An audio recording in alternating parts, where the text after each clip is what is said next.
경제발전소 박연미입니다. 안녕하세요. 박연미입니다. 미국, 한국, 중국처럼 기름 많이 쓰는 6개 나라들이 비축유를 풀기로 했습니다. 공산품 물가 움직이는 유가를 잡아야 인플레 전쟁에서 이길 수 있다는 거죠. 미국이 내놓을 5천만 배럴은 자국 내 사흘치 소유량이고 다른 나라 방출량은 미정입니다. 추가 증산 여부로 미국과 대립해온 산유국들은 이런 식이면 생산량 줄인다, 으름장을 놓고 그래서 국제유가도 이틀째 오름세입니다. 재고 처리로 쩔쩔매다가 수요가 늘면 배짱 부리는 산유국 동맹. 이거 얼마나 갈까? 문득 그런 생각이 들더군요. 요소수 사태가 친환경차 도입에 속도를 내게 했듯이 위드 코로나 시대 산유국의 원유가 담합은 결국 기름 없는 경제를 앞당길 기폭제가 될 겁니다. 오일 프리, 화장품 코너에서나 보던 이 말을 머지않아 경제방송에서 자주 쓸 것 같은 건 기분 탓일까요? 11월 24일 수요일, 여러분은 지금 삶을 발전시킬 경제발전소를 듣고 계십니다.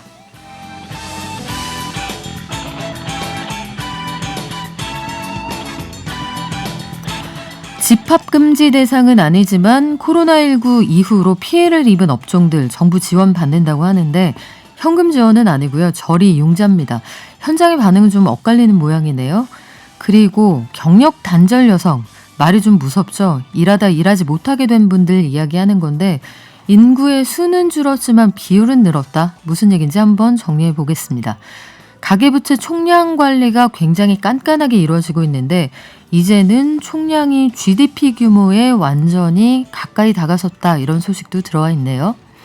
자, 어제 하루 전해드렸는데 미 연준 의장, 우리로 치면 한국은행 총재 같은 역할을 하는 파월 의장이 정부의 재신임을 받았습니다. 이제 의회의 동의만 남아있는 참인데 파월 의장을 재신임했다? 이게 시장에는 어떤 의미가 있을지 한번 공부해보죠. 오늘 주식시황은 간밤 뉴욕 증시 그리고 우리 장 전망해 보겠습니다. 박연미의 경제픽에서는 넷플릭스에서 우리가 빠져나올 수 없는 이유, 지옥이라는 신규 시리즈가 등장을 했는데 오징어 게임부터 지옥까지 K 콘텐츠가 이렇게 힘을 쓰는 이유는 뭘까요? 또 어떻게 성장해 나갈지 OTT를 중심으로 한번 알아보겠습니다. 마지막으로 경제탐사, BTS가 아메리칸 뮤직 어워드, AMA 올해 대상을 수상하는 영광을 안았는데 그래미에도 이제 후보에 올랐습니다. 하지만 가장 깐깐하다고 하는 이 음악계의 아카데미 그래미에서 정말 수상을 할 수 있을까요? 김영대 평론가와 함께 얘기 나눠보겠습니다. 저희 방송 중에 샵 0951로 문자 주시면 추첨해서 녹용 세트 드리죠. 짧은 문자 50원, 긴 문자는 100원입니다. 깨어있는 경제발전소. 매일 아침 9시 경제를 이해하는 똑똑한 습관. 경제발전소 박연미입니다. 매일 아침 쏟아지는 경제 뉴스 10분만 투자하면 충분히 따라잡을 수 있습니다. 10분 경제, 오늘은 한국경제신문 나수지 기자가 정리합니다. 안녕하세요. 네, 안녕하세요. 코로나19로 피해를 받았는데 정부의 행정명령 대상은 아니어서 지원에서 빠졌던 업종들 정부 지원이 이뤄진다고요? 네, 어제 비상경제중앙대책본부 회의를 했는데 여기서 나온 내용인데요. 올해 초과세시 19조 원, 그러니까 더 거친 세수 중에 5조 3천억 원, 그리고 기존의 정해진 예산 활용해서 총 15조 7천억 원을 민생대책에 쓰기로 했습니다. 가장 큰 부분이 소상공인 지원인데요. 10조 8천억 원을 쓰기로 했는데 이 기존의 방역 조치로 손실 입은 곳들은 골라서 지금은 보상을 해주고 있는 상태인데 여기에 더해서 기존 손실보상 대상 업종이 아닌 곳들, 예를 들어서 숙박업소, 결혼식장, 장례식장, 스포츠 경기장 이런 곳들에도 좀 낮은 금리로 돈을 빌려주는 특별 융자를 해주기로 했습니다. 한 연 1% 정도 금리로 최대 2천만 원까지 대출을 받을 수 있고요. 대출 받으면 2년 거치 그리고 3년 동안 이후 3년 동안 분할 상환하는 조건입니다. 기존은 올해 7월에서 9월 동안 매출이 작년이나 재작년 7월에서 9월보다 줄어든 업종이면 신청을 하실 수 있고요. 그리고 만약에 올해 6월 이후 개업하셨다면 이 매출 기준을 못 따지니까 전부 지원 대상에 포함이 됩니다. 네, 신청 방법 좀 알려주세요. 네, 29일 오전 9시부터 소상공인진흥공단 홈페이지에서 신청을 하실 수가 있고요. 이 29일부터 신청 첫 주는 접속자 수가 많을 거 대비해서 출생연도에 따른 오부제가 적용이 됩니다. 첫날인 29일에는 출생연도 끝자리가 16, 둘째 날에는 27 이런 식으로 가는 건데 이렇게 일주일 동안 오부제 신청하고 그 이후 다음 달 4일부터는 유일제와 무관하게 대출 신청하실 수 있고요. 근데 다만 확인하셔야 될 게 이 정부가 제시한 저금리 대출 대상 업종이더라도 이 지방자치단체별 방역 조치가 달라서 지역에 따라 대출이 되는 것도 있고 아니면 지원을 받을 수도 있는 것도 있고 굉장히 다릅니다. 예를 들어서 같은 노래 연습장이라도 수도권처럼 좀 높은 강도의 거리두기 조치 이루어졌던 곳들은 손실을 직접적으로 보상을 받을 수 있고 좀 거리두기 낮았던 지역은 대신에 대출을 받을 수 있고 이런 식이거든요. 근데 요거 역시 이제 소상공인진흥공단에서 확인을 하실 수 있으니까요. 좀 꼼꼼하게 확인해 보셔야겠습니다. 네, 발품을 좀 파셔야 될 것 같은데 소비를 더 늘리기 위한 유인책 이건 뭔가요?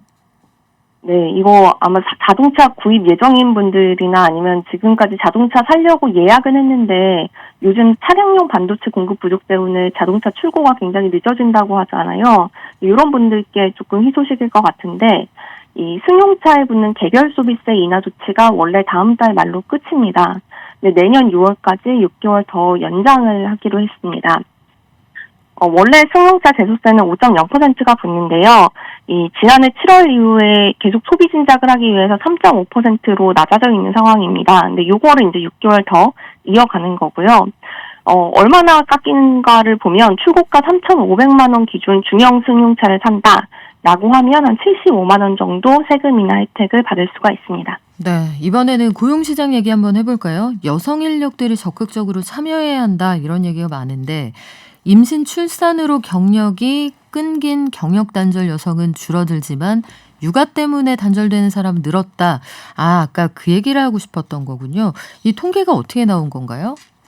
예, 이 통계청이 올해 상반기까지 여성 고용 현황을 조사를 했더니 이 직장을 다니다가 임신 출산 이런 것 때문에 그만둔 경력 단절 여성이 144만 명으로 집계를 됐습니다.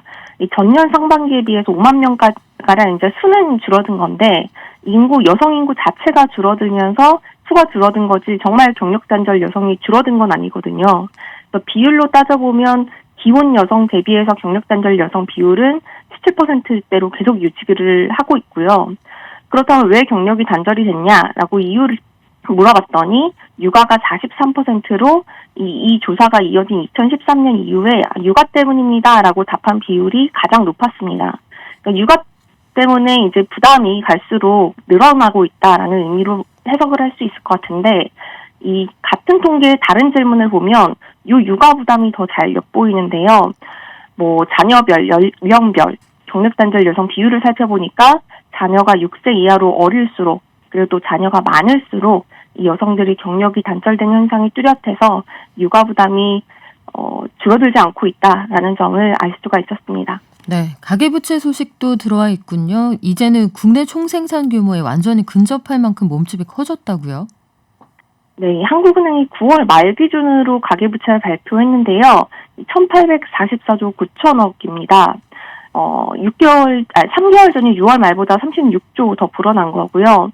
근데 이게 지난해 한국 국내 총생산이 1,933조 원이었으니까 비교를 해보면 여기에 거의 95%에 달하는 규모까지 가계부채가 늘어난 겁니다.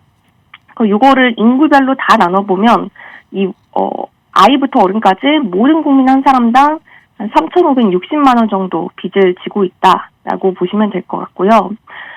정부가 가계대출 총량 규제를 강화하면서 돈줄을 계속 쥐고 있는데 그렇지만 빚내서라도 집 사려는 수요가 있다 보니까 주택담보대출이 많이 늘었고요. 다만 전문가들은 이게 그럼 계속 이어질 거냐.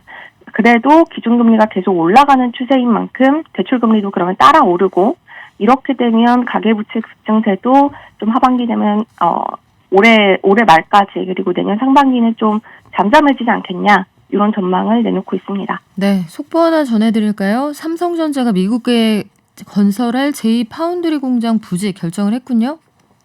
네, 이재용 부회장 미국 방문 중인데 오늘 아침 어제 저녁이죠. 그래서 반도체 위탁 생산하는 공장인 파운드리 공장을 미국에 건설하는 부지로 텍사스주 테일러시를 최종 선정을 했습니다. 여기 삼성전자가 20조 원 투자 예정이고요. 이게 삼성전자 해외 단일 투자로는 역대 최대 규모입니다.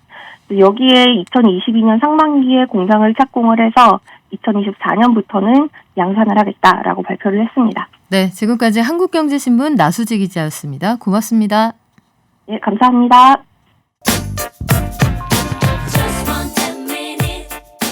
지금 여러분께서는 경제발전소를 듣고 계십니다.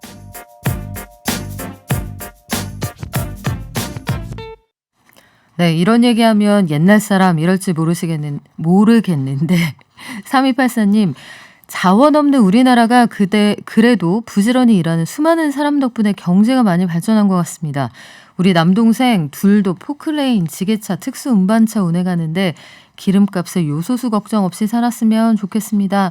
그래요. 저 어렸을 때만 해도 물자가 귀하다 이런 얘기 많이 들었거든요. 사람의 힘이 제일 큰 나라가 한국이 아닐까 싶습니다. 자, 미국에서도 이 한 사람을 재신임하는 문제 때문에 시장이 들썩들썩하기도 했다고 하는데, 미국의 중앙은행 총재격인 제롬 파월 현 의장이 정부의 재신임을 받았습니다. 국회에서 큰 문제를 삼지 않는 이상 연임이 가능할 것으로 보이는데, 파월 의장이 다시 돌아온다. 이건 어떤 의미가 될까요? 미래에셋증권 김석환 선임연구위원 연결돼 있습니다. 안녕하세요. 안녕하십니까. 네, 바이든 대통령이 결정한 걸 두고 일단 첫날에는 미국 증시가 그닥 달가워하는 것 같지가 않았거든요. 어떤 의미가 있습니까? 일단 파월 의장이 재지명이 되면서 내년 이제 상원 청문 절차만 지나게 되면은 일단 내년부터 다시 한번 제2기 시작을 갖게 되는데요. 일단은 정책의 연속성을 좀 계속 유지하는 것, 그리고 또 하나는 변화보다는 좀 안정을 선택했다라고 보면 될 것 같습니다. 지난해 코로나 팬데믹이라는 전대미문의 사태가 발생하면서 이루어졌던 연준의 막대한 유동성 공급에 대한 결자 해지에 대한 성격이 좀 강해 보인다고 보고 있고요.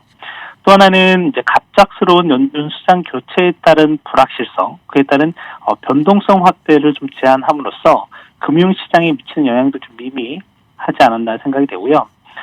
그리고 최근에 바이든 대통령이 관심을 갖고 적극적인 행보를 보이고 있는 인플레이션 잡기에 대해서도 특별히 신경을 써달라고 이렇게 좀 주문하지 않았나 좀 생각을 해보고 있습니다. 네, 파월 의장 재신임이 가능할 것 같다. 이 속보가 처음 나왔을 때 나스닥 주가가 좀 떨어졌잖아요. 눈에 띄게.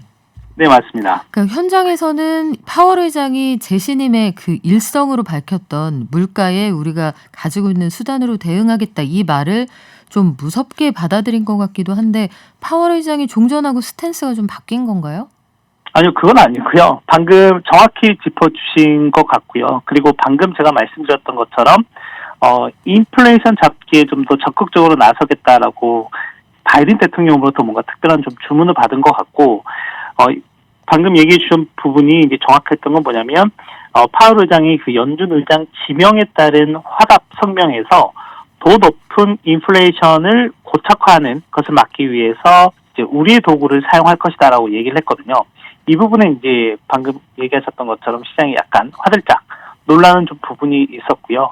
그에 따라서 미국 내 시중 금리, 그러니까 국채 금리가 특히 2년물, 5년물과 같은 단기, 중기 금리가 좀 연중 최고치를 기록을 하는 모습을 좀 보였고, 달러가 재차 좀 강세의 모습을 좀 보이는 흐름이 좀 나타났었거든요. 그런데 이거는 연준 의장이 이미 재신임될 거다라고 하는 거는 시장에서 상당히 높게 예상을 좀 하고 있었던 부분이었고요. 근데 여기에서 약간 좀 달라진 거는 지금 인플레이션이 워낙 문제가 되다 보니 이 부분에 대해서는 연준이 좀 더 적극적인 스탠스를 취할 수도 있다라고 밝힌 부분이 시장에서 생각한 것과는 좀 약간 다른 부분이었다라고 볼 수가 있을 것 같습니다.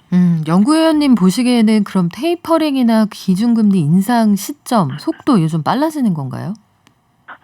일단 이렇게 되면 궁극적으로는 인플레이션을 잡기 위해서는 가장 강력한 수단은 금리 인상이라고 볼 수가 있을 것 같거든요. 그래서 시장에서 바라보는 금리 인상가, 미국의 금리 인상 시점도 원래는 다음에 다음 해, 그러니까 연말 수준에서 지금은 내년 중반 수준으로 좀 시기가 좀 앞당겨져 있는 상황이고, 파월 의장이 계속 밝혔던 부분은 뭐였냐면, 테이퍼링과 금리 인상은 동시에 할 수 없다.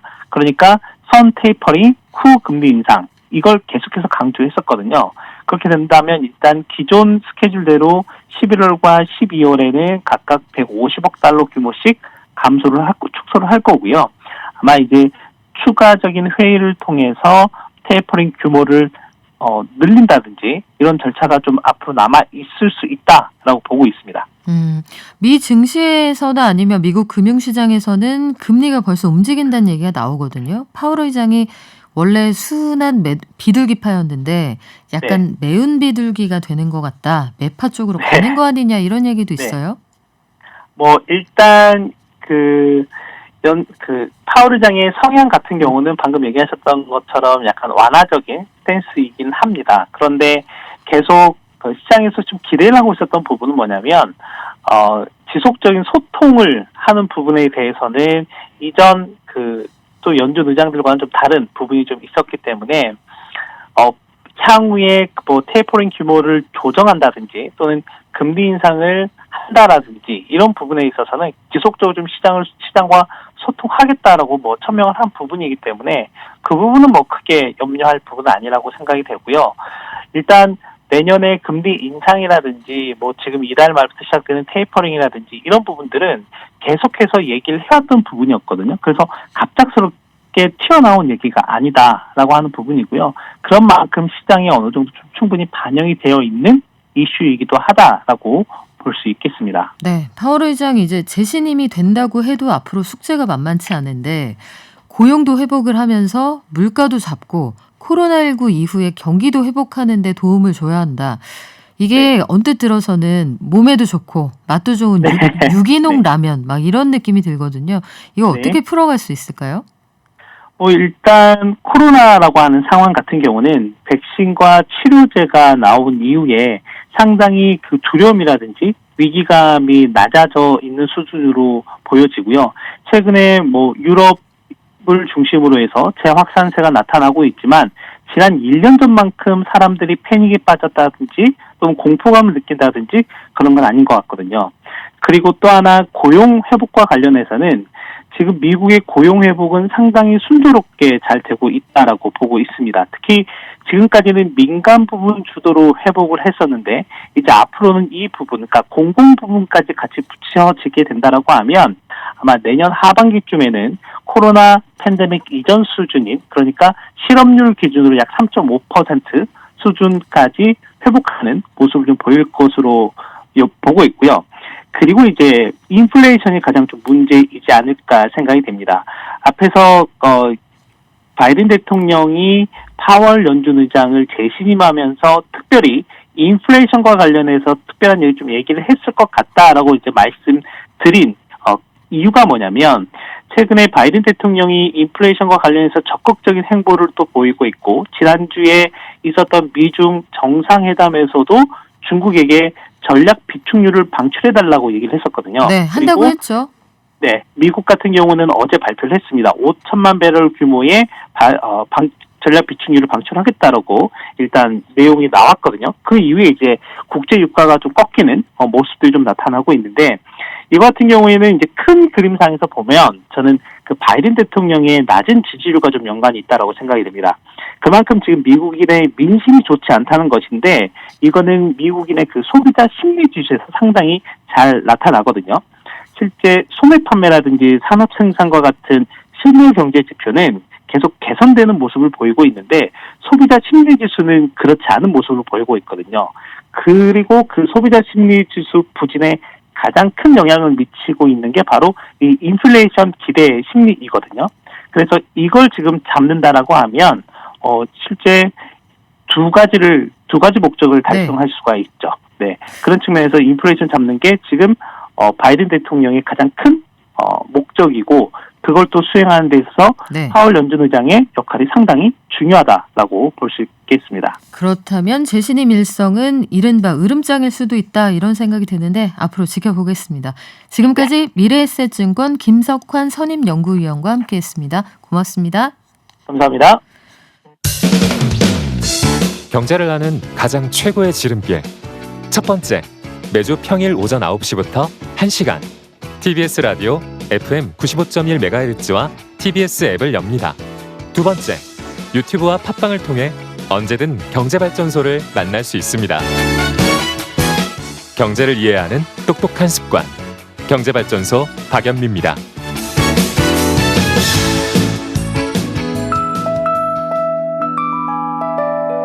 개미 한 마리, 개미 두 마리, 개미 세 마리가 사과를 들고 하나. 네, 간밤 미국 증시 그리고 오늘 우리 증시 한번 살펴보죠. 키움증권의 한지영 연구원 연결돼 있습니다. 안녕하세요.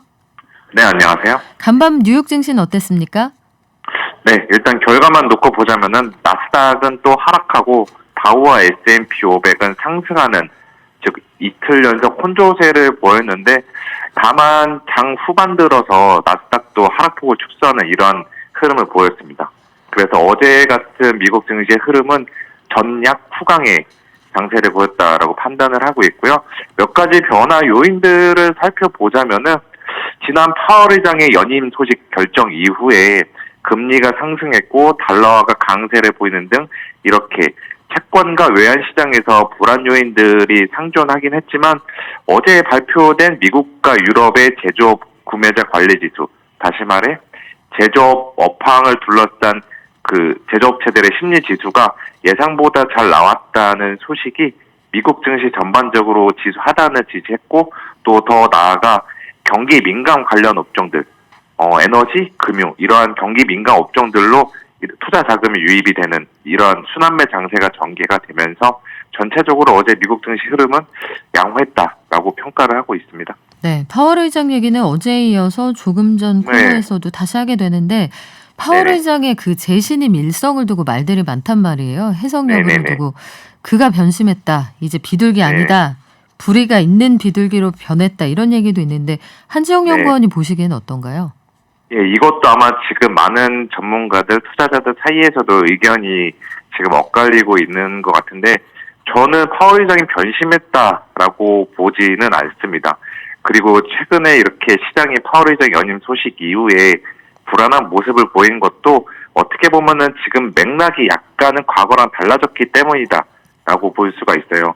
파월 의장이 발언을 어제 한번 했던 것들을 다시 한번 상기를 해보면은 파월 의장은 어제 고물가 고착화를 방지하기 위해서 중앙은행에서 쓸 수 있는 모든 도구를 사용하겠다라고 이야기를 했습니다.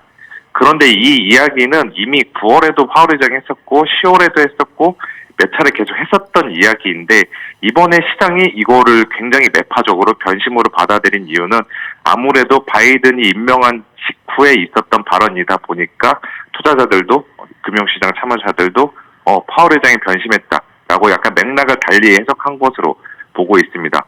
저는 근데 이게 좀 과도하게 해석했다라고 판단을 하고 있고요. 그래서 어제 최근에 이런 흐름을 보면서 드는 생각은 다들 머릿속으로 이성적으로는 파월 의장의 연임이 증시의 호재라고 생각을 하면서도 단기적인 감정적으로는 이거 불안 요인이다라고 해석하지 않았나라고 보고 있습니다. 국제유가도 좀 궁금한데요. 바이든 행정부가 네네. 이제 전략 비축유를 방출한다고 했고 6개 네네. 나라들이 여기에 동참한다 해서 총 6개 나라가 이제 전략 비축유 방출에 동참을 한다. 시중에 풀리는 양이 늘어나면 유가가 떨어져야 되는 거 아닌가요? 이게 왜 다시 네. 올랐습니까? 이게 저희 주식시장에서 많이 쓰는 용어인 선반영 이런 측면이 됐다라고 보고 있어요. 네. 이미 비축유를 방출하기 전에 며칠 동안 국제유가는 많이 하락을 했었는데 이제 실제 재료가 뉴스가 공식 발표가 나오다 보니까 시장에서도 이제 재료가 소멸했다라는 인식으로 상승한 측면도 있습니다.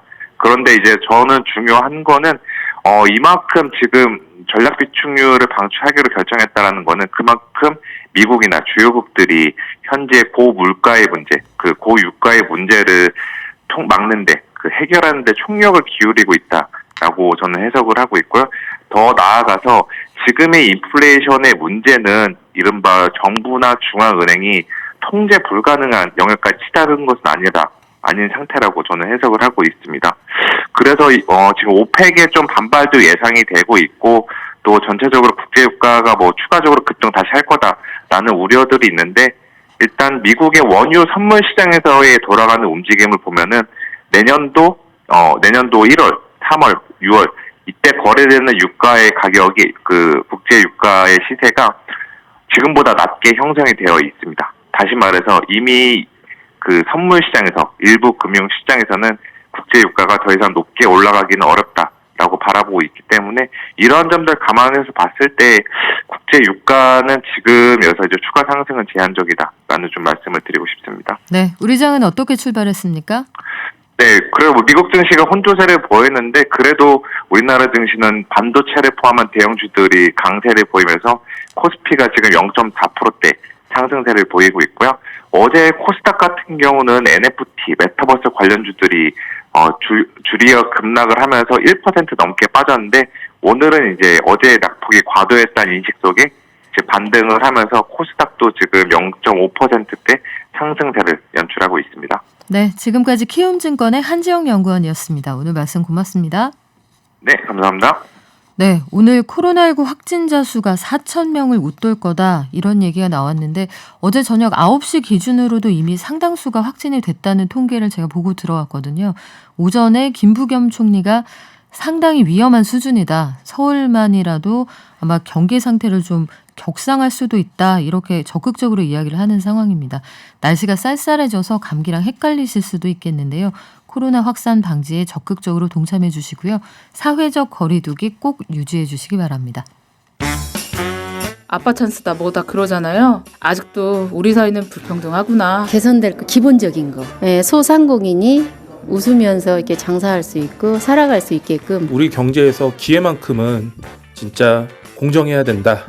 평등해야 된다라고 생각합니다. 노력하면 지속 가능한 그런 살맛나는 경제. 바쁜 생활 속에서 반드시 챙겨야 하는 경제 소식. 경제 이슈의 핵심을 짚어드립니다.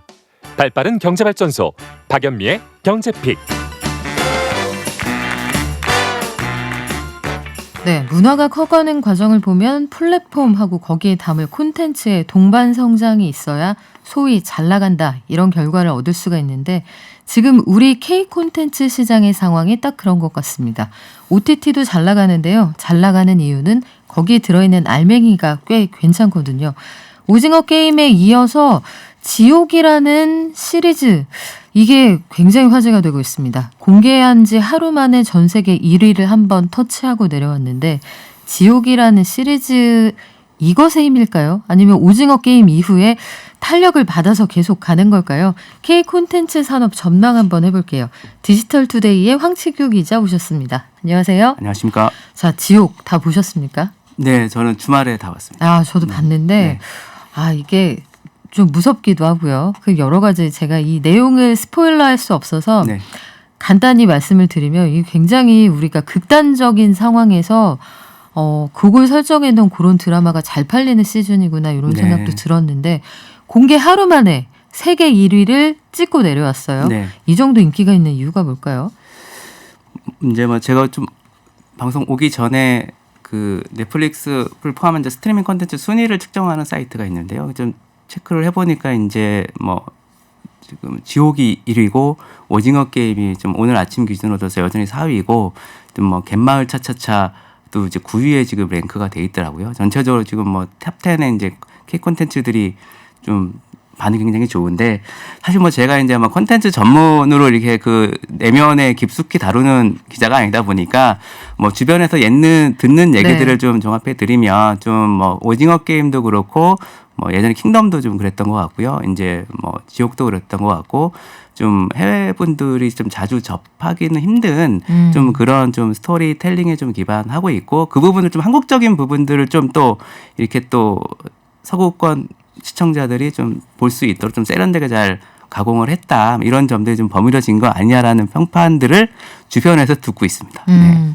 염세적인 코드를 한국적인 껍데기로 잘 말아서 포장을 했다. 그러니까 한국식 김밥이다. 저는 그런 생각이 들었는데 갯마을 차차차 같은 것도 보면 한국의 어촌이란 말이에요. 네.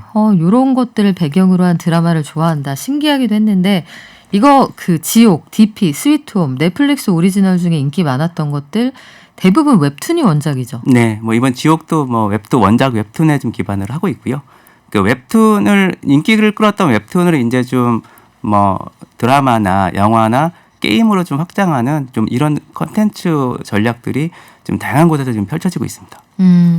일단 지옥이라는 거 지금 뭐 간단하게 설명을 드리면 이 예고를 받은 사람들에게 벌어지는 네. 끔찍한 일들 네. 또 그와 관련된 어떤 여러 가지 환경의 문제들 네. 이런 것들 사람의 인간 본연의 내면 네. 이런 것들 들여다보는 그런 내용인데 네. 웹툰, 웹소설 기반 작품이 성공을 하면은 이게 다시 웹툰으로도 손님이 몰리게 되잖아요. 네. 원래 뭐였는지 한번 보자, 비교해서 보자. 네. 관련 매출은 어떻습니까?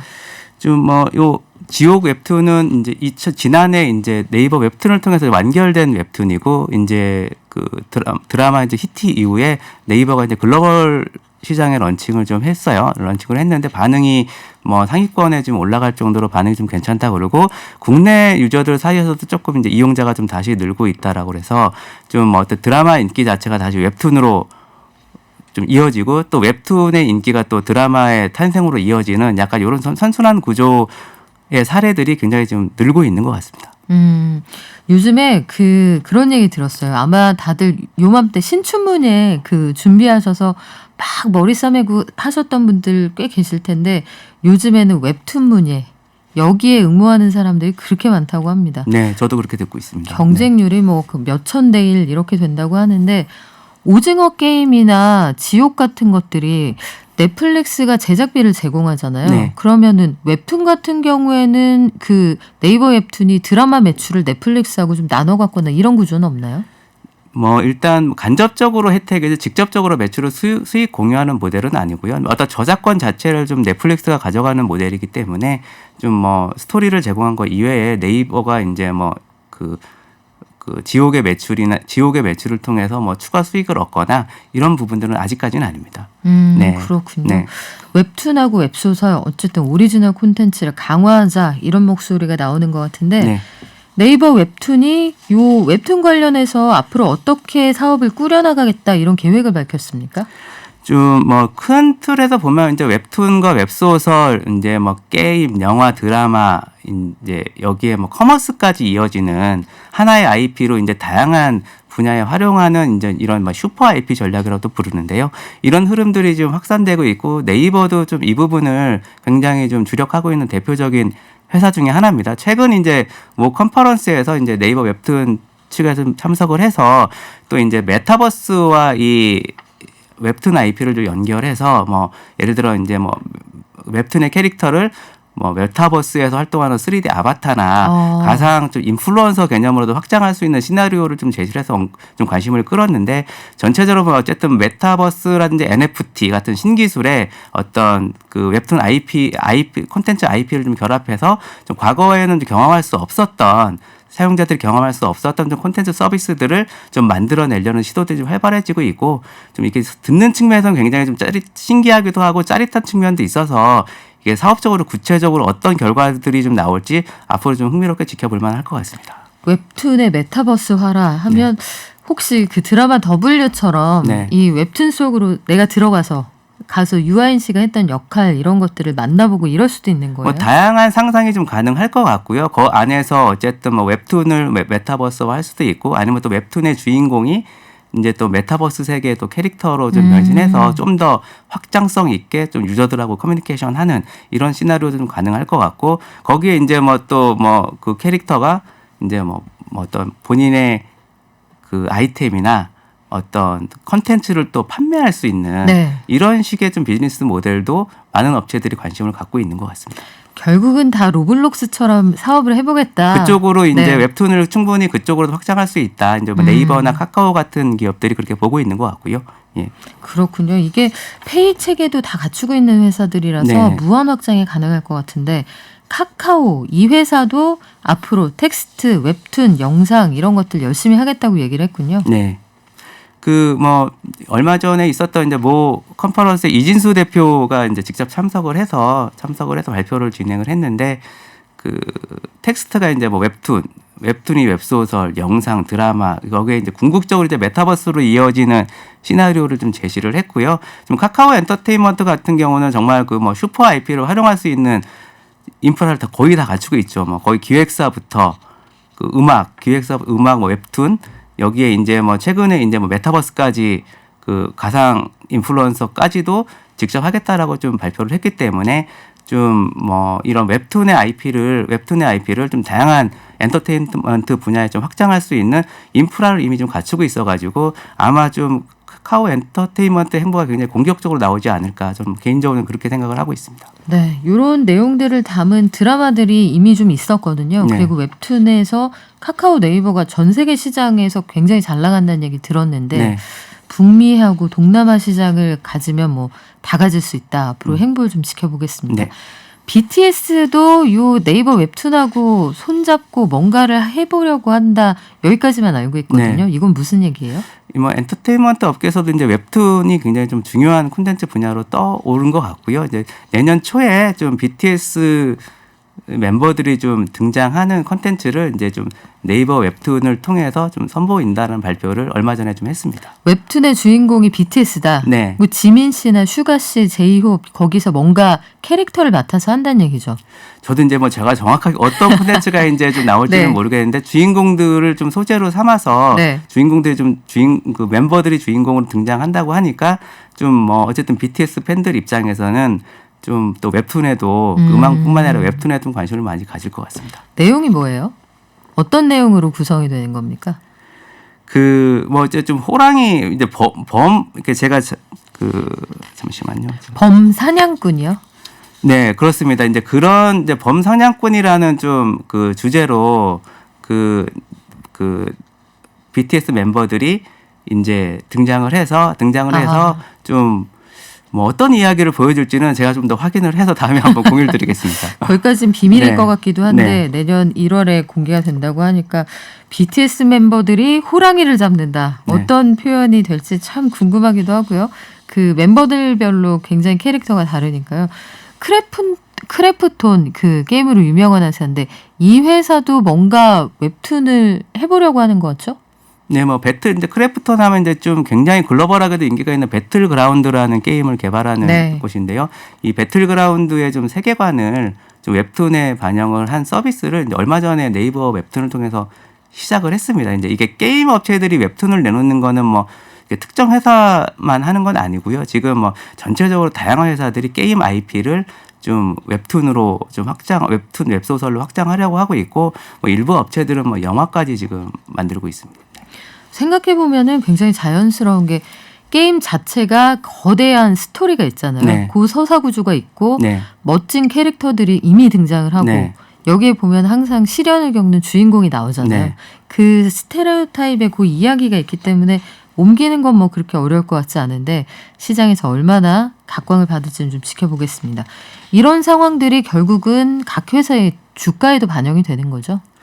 전체적으로 보면 이제 뭐 최근에도 뭐 그 기업들이 실적 발표 컨퍼런스 콜 이런 걸 하면서 뭐 게임 회사들이 이제 뭐 예를 들어 NFT로 좀 확장한다고 그러고 메타버스로 확장한다고 하는 이제 발표들을 좀 했는데 그 이후에 좀 굉장히 주가가 많이 올랐다고 하더라고요. 이런 부분 어쨌든 좀 새로운 패러다임에 이제 좀 뭐 기업들이 좀 적극적으로 참여를 하고 있다라는 부분이 좀 투자자들 사이에서도 뭐 긍정적으로 좀 평가를 받고 있는 것 같습니다.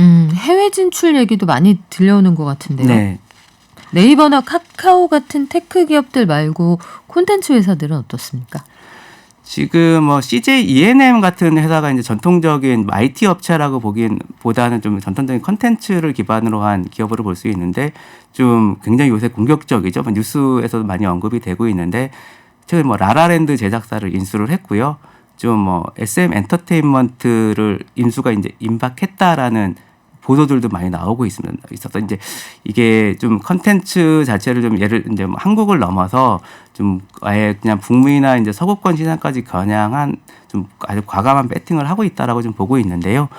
이제 뭐 좀 이 티빙이라는 또 관계사까지 OTT 관계사까지 네. 가지고 있어서 어떤 향후에 이제 디즈니처럼 디즈니도 컨텐츠를 베이스로 지금 디즈니 플러스라는 OTT를 내놓고 지금 글로벌로 나가고 있잖아요. 한번 좀 CJ ENM도 콘텐츠를 베이스로 한 어떤 DNA로 좀 디지털 서비스로 좀 확장하는 모델을 우리가 좀 관심 있게 봐도 될 것 같습니다. 한동안 넷플릭스가 사실은 계속 무한 확장했던 건 아니고 네. 넷플릭스 같은 OTT 경우에도 좀 주춤하다 싶었을 때 네. 오징어 게임이 한 방을 쳐준 거잖아요. 네, 뭐 건수가 하나씩 크게 나왔죠. 네. 이게 약간 잠잠할 만하면 심박수를 높여주는 요인이 있었던 건데 네. 결국은 재미있는 드라마가 있느냐 없느냐잖아요. 네. K 콘텐츠 확보 경쟁이 앞으로도 만만치 않겠네요.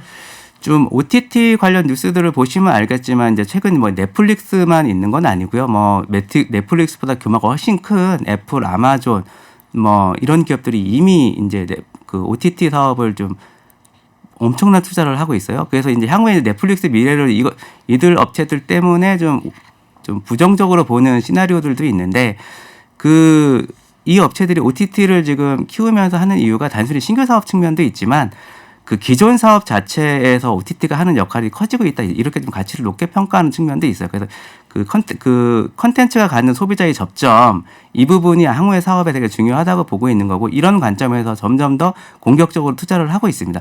그래서 이제 그다음 뭐 말씀하신 대로 지금 한방이 필요한 상황이고 최근에 이제 한방이 좀 한국 콘텐츠들에서 좀 뭐 다소가 좀 나왔기 때문에 네. 좀 이런 빅테크 기업들이 OTT에서 넷플릭스를 좀 추격하려는 입장에서 좀 한국 콘텐츠를 좀 주목할 가능성은 예전보다는 더 커졌다고 볼 수 있습니다. 네, 마지막으로 이거 하나 여쭤볼게요. 애플 TV 플러스하고 디즈니 플러스 이 들어온다고 할 때 네. 굉장히 긴장을 했는데 네. 초반에 기세가 뭐 그렇게 무서운 것 같진 않아요.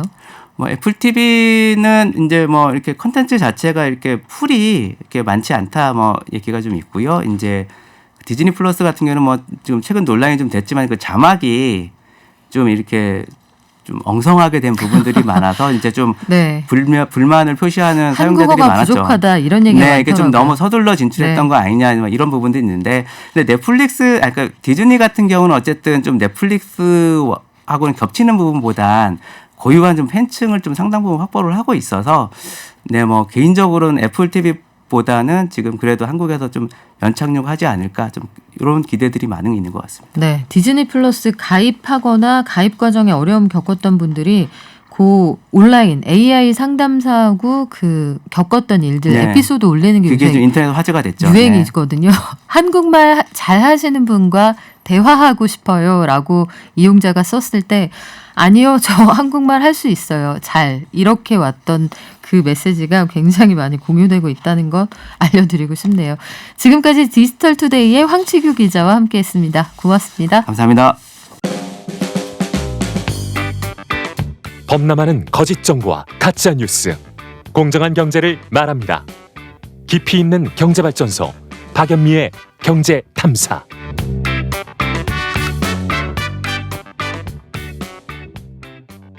네, 홍길도님, 거리에서 장사하시는 붕어빵 파는 아저씨들 따뜻하게 돈 많이 버셨으면 좋겠어요. 이런 말씀 해주셨는데 따뜻한 마음이 전달이 되네요. 그리고 생각보다 열심히 하면 많이 벌 수도 있어요. 제가 대학 때 동생이랑 같이 요 군고구마 한 팔아본 적이 있거든요. 이 마차 대여료가 그때는 하루에 5,000원이었는데 지금은 어떨지 모르겠습니다.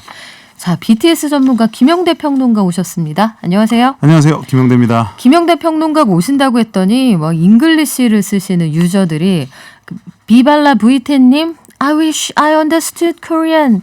아, 나도 한국말 알아들을 수 있으면 진짜 좋을 텐데 이런 분들이 굉장히 많아지셨어요. 이거 왜 그렇습니까? Thank you for coming.